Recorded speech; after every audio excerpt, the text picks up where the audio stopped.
My name is Jettner, and I'm excited to present this call of action called Manifesting Food Justice in the Deep South. So a little bit about me. This is me and my family, and I currently live in Alabama. And I care about this issue because, one, I'm mixed race. I've always been confused about race. I'm a military brat. I've grown up in conservative and religious areas where I would say political rhetoric and faith teachings did not always align. On the other hand, I often saw people on a micro scale live out what I would say Christ-like love, even across difference. So I found this confusing. I guess you could say my research interests are based on confusion.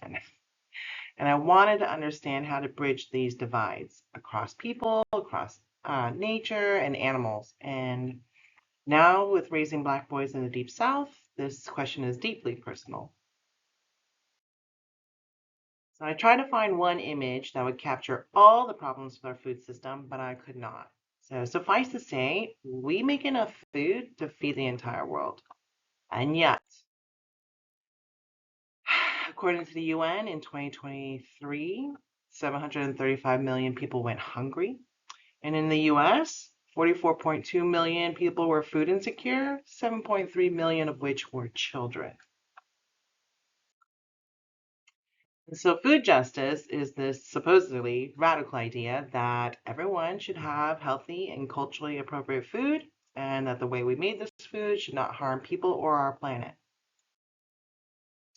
Because of the work of so many, food justice has gained traction, and various alternative food initiatives have grown as ways to realize food justice, like community gardens, which are so popular now, they have their own website template promoting community gardens for healing and happiness. However, or I will say, this is not just hype. There's been a lot of research that shows that community gardens are fantastic at improving physical, mental, and social health. In essence, connecting people in the place. However, most of this research has been done in urban areas, but many people who live in food deserts are in rural areas, mostly in the South. And the irony here is that the Deep South also has a Black Belt, known for its agricultural productivity.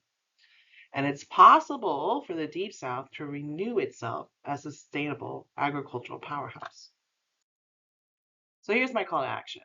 I think it's critical for social workers to lead these conversations, not just participate. Otherwise, I fear that as these interventions become more prevalent, equity and inclusion will be ignored, and only those with privilege will benefit. So rather than learning from our past, we will simply recreate an inverted version of it. So what do we know so far about community gardens in rural areas or the Deep South? So I would say not much. I'm going to share what I found from the literature and a little bit about my own research. So it's a small body of literature about community gardens in rural areas. I only found 8 in rural areas, 6 of which were in the US, and only 1 in the Deep South, specifically Georgia. The main findings, largely from that article, is that community gardens can build community in an apolitical way, like basically offer a space where people can build relationships over these shared interests. And I think that's even more important now, since in Alabama we cannot teach about so-called divisive concepts in schools. However, a crucial challenge, and this should be no surprise, transportation was an issue, like in any rural area, so we don't have public transportation. And so partnerships have to be even more strategic, particularly based around location. We may have to integrate community gardens in places that people already go, like churches and schools. We might have to be creative about ideas about community garden. Perhaps there are home gardens and there's a community component like workshops, etc.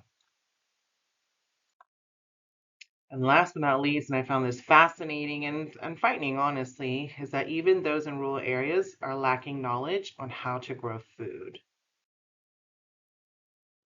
And I just want to share a little bit of my own research of community gardens in Richmond, which is an urban area, but it is in the Deep South. And really what I just wanted to highlight is that issues around historical trauma came up.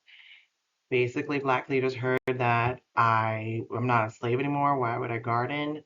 And so that's an opportunity to have this conversation. But who leads this conversation, I think, is a critical question. The last thing I wanted to share is that I'm currently exploring community gardens here in Alabama, and I hope to have more information to share on this soon. So last but not least, I would really love to connect with others who are interested in this. Perhaps we can do comparative research to share ideas and strategies. Between fostering, adopting, and then COVID, sometimes I feel like I've just been talking to myself about this for a while. So please, please reach out.